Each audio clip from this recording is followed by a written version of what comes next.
That's true. Oh, absolutely. Right. So she's, in many ways, Garrett knows she's a lot smarter than I am today on this stuff anyway, because she wants to make sure that she's independent. So she has her own corporations. I have my own corporations, my own investments, and things like that. Well, you wouldn't want me dependent on you. No, I don't. That wouldn't work either. What's happened is as we become more and more independent, our relationship changes because for me personally, my self-respect goes up, my confidence goes up, and all of a sudden we don't need each other anymore.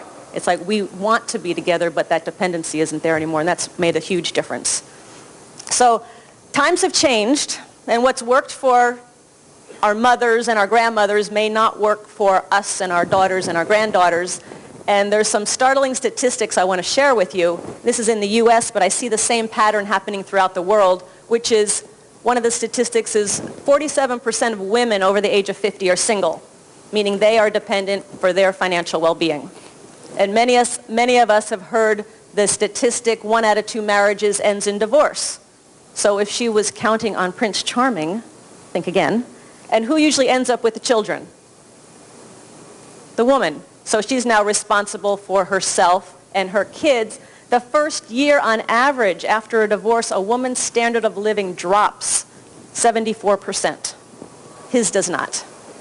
And if you're concerned about your mothers or your grandmothers, of the elderly, there's statistics all over the place, but of the elderly living in poverty, 3 out of 4 are women. And the most interesting thing is 80% of those women were not poor when their husbands were alive. So what the statistics tell me is that as women, especially as we become older, we have not been educated, we have not been prepared to take care of ourselves financially, and now more than ever it's more important to do so.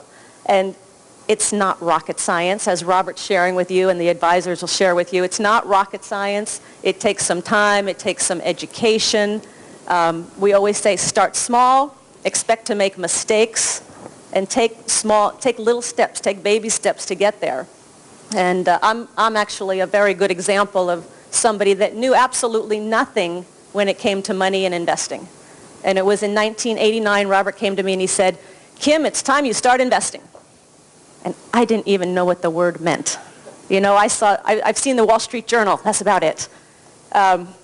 So he started to teach me what his rich dad taught him.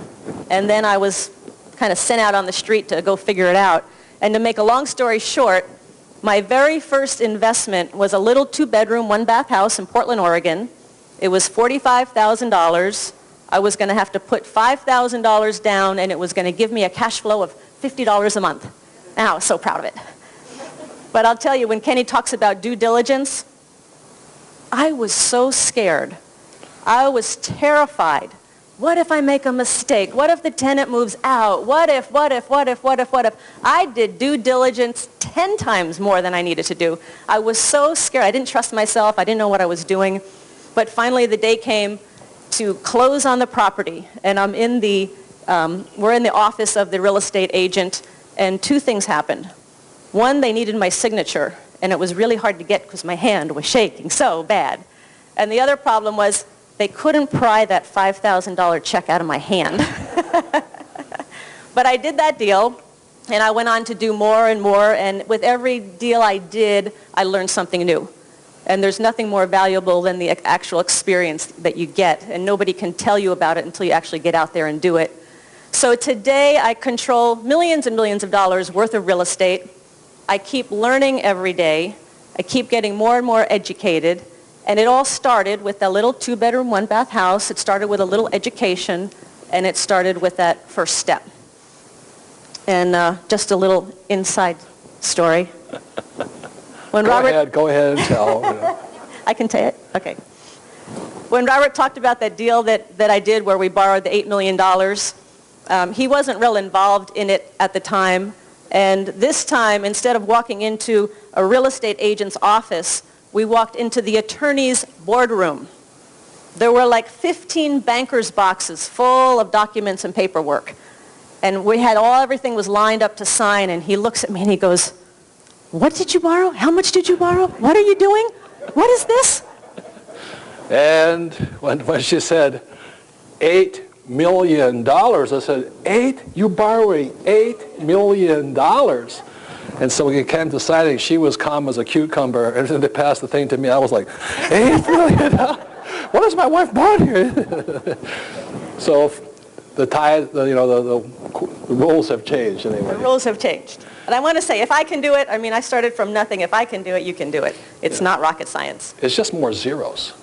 That's about the only difference. Well, it's, as Kenny said, it's the same, whether it's Hong Kong or Phoenix or wherever, it's the same formula, just more zeros. So if we can encourage you, the reason we showed this wreckage of this car here, most people think investing is risky. What is really risky is not being in control and taking bad financial advice. Does that make sense, you guys here? So thank you very much. And just one last thing I'd like to say to women, one final statistic, because I think it's very important. They always get the last word, you notice? Which is that the statistics studies come out and said that only 20% of baby boomer women will be financially secure in retirement. That means 80% of us will not be. So I really want to thank you for being here and thank you for listening and watching this program, because again, it's just education, and by taking those steps, you're saying, I'm going to be part of that 20% and not part of that 80%. Thank you. Thank you. No problem.